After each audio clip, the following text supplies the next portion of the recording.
Hello and welcome back to Mind the Market, the podcast where high-level marketing meets behavioral science and strategy. Today, we are diving deep into a fundamental concept of consumer decision-making, choice architecture. You might not realize it, but where a product is positioned, whether it's physically or digitally, this can dramatically influence the choice consumers make. In fact, 70% of purchasing decisions in supermarkets are made in store. That means the environment shapes far more than you think. So let's discover the hidden power of product positioning. It's not always the product that sells.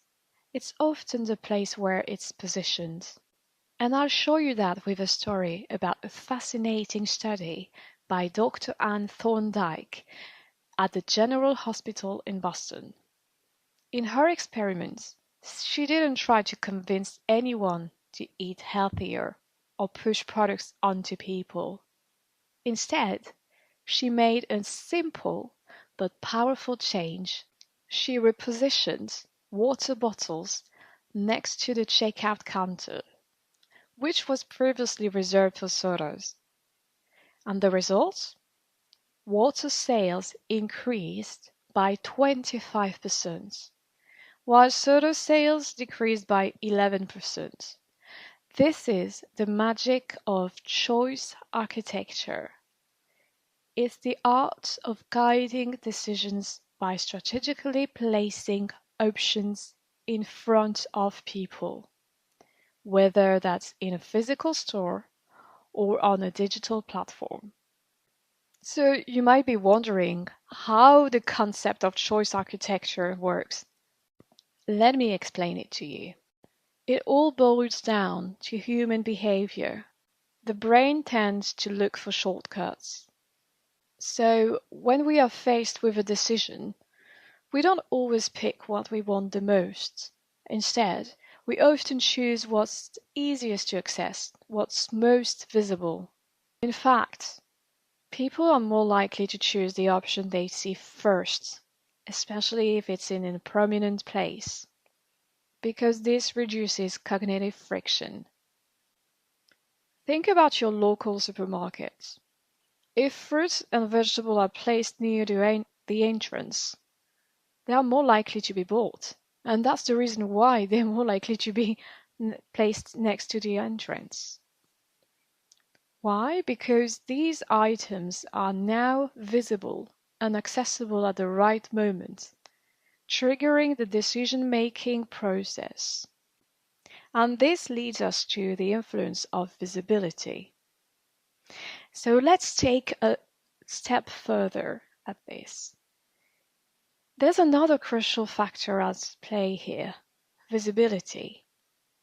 In a study conducted in Iceland, products placed at eye level sold 30 to 35% better than those positioned elsewhere on the shelf.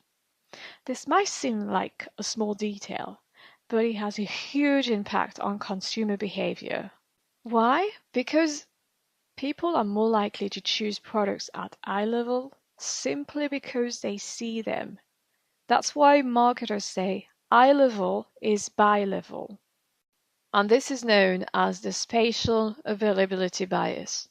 When products are positioned in highly visible spots, they automatically attract more attention, making them the default choice for consumers. Basically, this bias is a cognitive shortcut.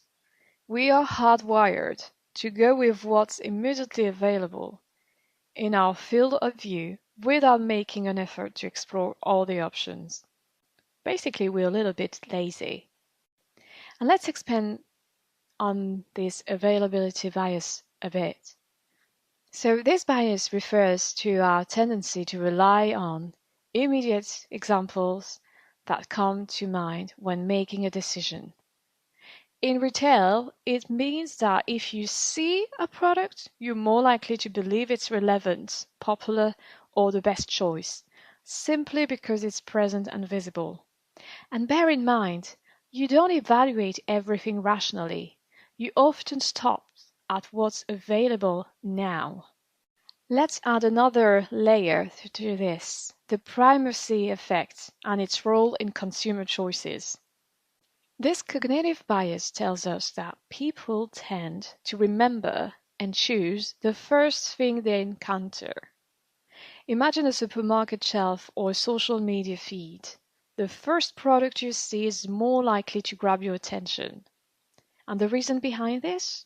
The first piece of information you see is more likely to be remembered and valued, making it the go-to choice. And this also explains why many marketers focus on putting their most important products or best-selling items at the front or at the level of your eye. The primacy effect isn't just about visual prominence, it's about framing decisions in a way that nudges customers toward the desired behavior. And this leads us to talk about highly visibility areas like aisle ends. These are prime real estate in retail. Big brands use them during seasonal promotions to ensure their products get the spotlight. The result? Significant increases in sales, especially during key moments like holidays. But it's not just about visibility, it's about being forced to pay attention. A product positioned at an aisle end isn't just something you happen to notice, it's something you can't ignore.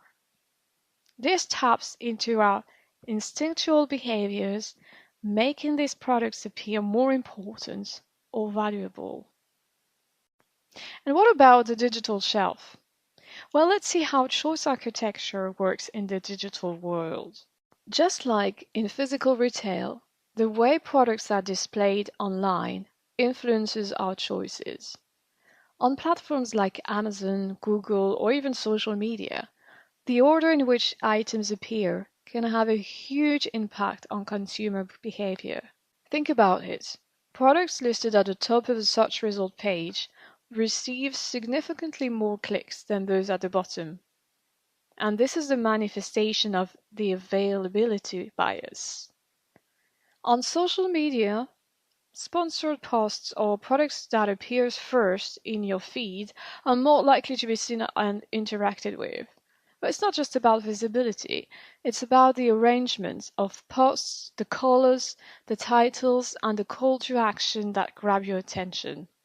And you've also got like another key factor in digital choice architecture, which is the role of recommendation algorithm. Platforms like Amazon, Netflix, or Instagram use algorithms designed to show you products, content, or services that align with your past behavior and preferences. This results in repeated exposure, that is to say, the familiarity bias, which is the more you see a product, the more likely you are to engage with it, even if you didn't actively search for it. For instance, Amazon's recommendation engine is designed to make you more likely to purchase something by constantly showing it in your feed. The same goes for Instagram, where the posts you see are influenced by your previous interactions and what the algorithm deems relevant for you. So to conclude about the power of choice architecture, placement is more than just a visual detail. It's a strategic lever that can dramatically influence consumer behavior.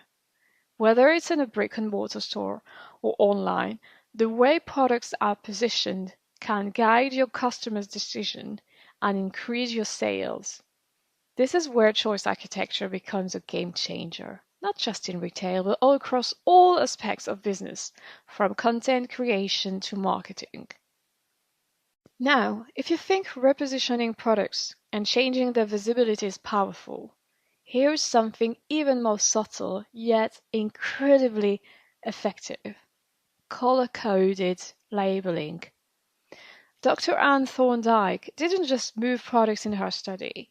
She also introduced color coding to subtly guide healthier food choices without forcing anyone. For example, green labels for fruits and vegetables, and red for high calories items.